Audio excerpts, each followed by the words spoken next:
You are staring at a glowing rectangle, waiting for a paragraph of explanation that will never arrive.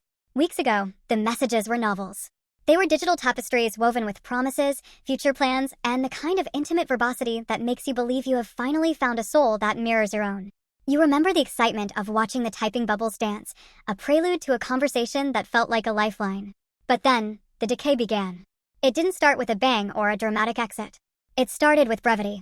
The paragraphs shrunk into sentences, the sentences into phrases, and the phrases into a singular, pathetic emoji, a thumbs up, a smiley face, or the dreaded heart icon.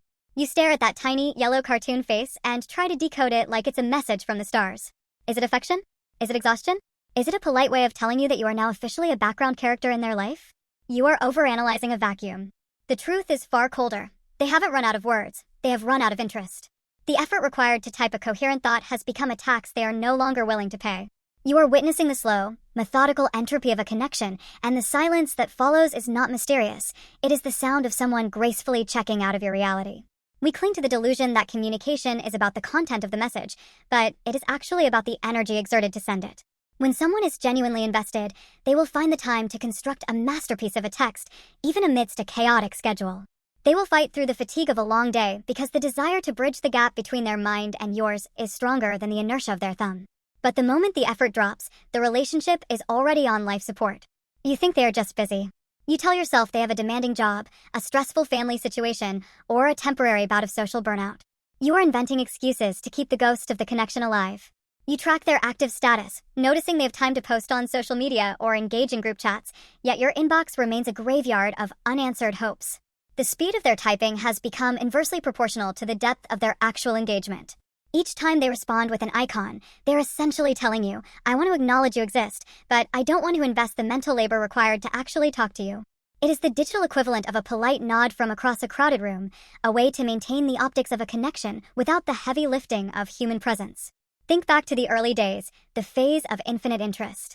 Back then, they could write 500 words about a sandwich they ate or a song they heard.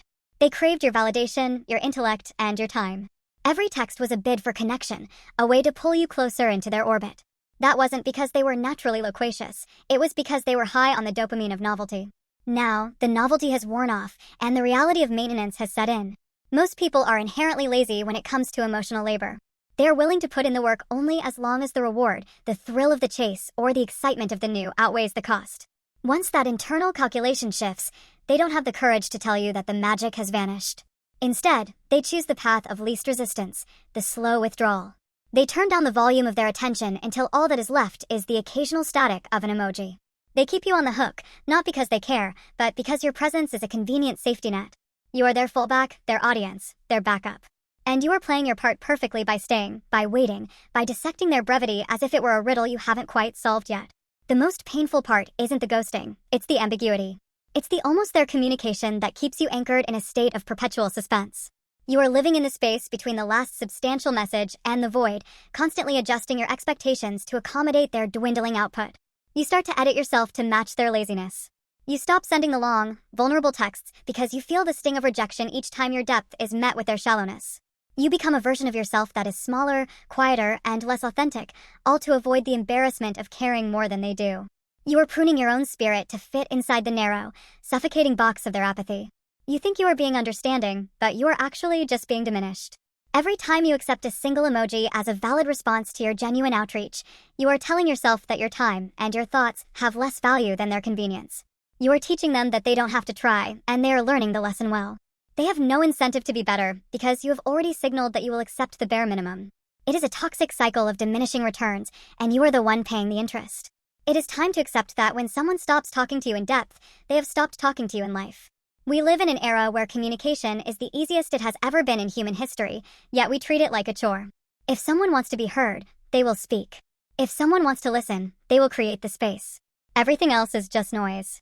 The emoji is the ultimate weapon of the avoidant. It is a way to close the door without the messy finality of a lock. It allows them to keep the door ajar just enough to make you keep knocking, while effectively blocking you from entering. You need to stop looking at the screen and start looking at the behavior. The behavior is loud. It is screaming that the priority has shifted. When the paragraphs fade, the relationship is already dead. You are simply holding the funeral. The effort you are currently spending on interpreting their silence would be better spent on someone or something that actually deserves your brilliance. Do not chase people who treat your vulnerability like a chore they are trying to avoid. The realization is heavy, but it is necessary. You cannot force someone to be present. You cannot negotiate for depth where there is only shallowness. The moment you realize that their laziness is not a problem for you to solve, but a reality for you to accept, you will find a strange, liberating peace. Stop looking for the hidden meaning in their brevity. The meaning is exactly what it looks like on the surface. They're checking out. And the best thing you can do for your own sanity is to open the door for them, wave goodbye, and let them leave. You were never meant to be a pen pal for someone who is too bored to finish the sentence. Your words have weight. Your thoughts have substance. Stop throwing them into a digital abyss where the only response is a hollow yellow smile. Silence is a message, and it is the most honest one they have sent in a long time. It is time you finally learned how to read it. Long messages for the chase. One icon for the exit.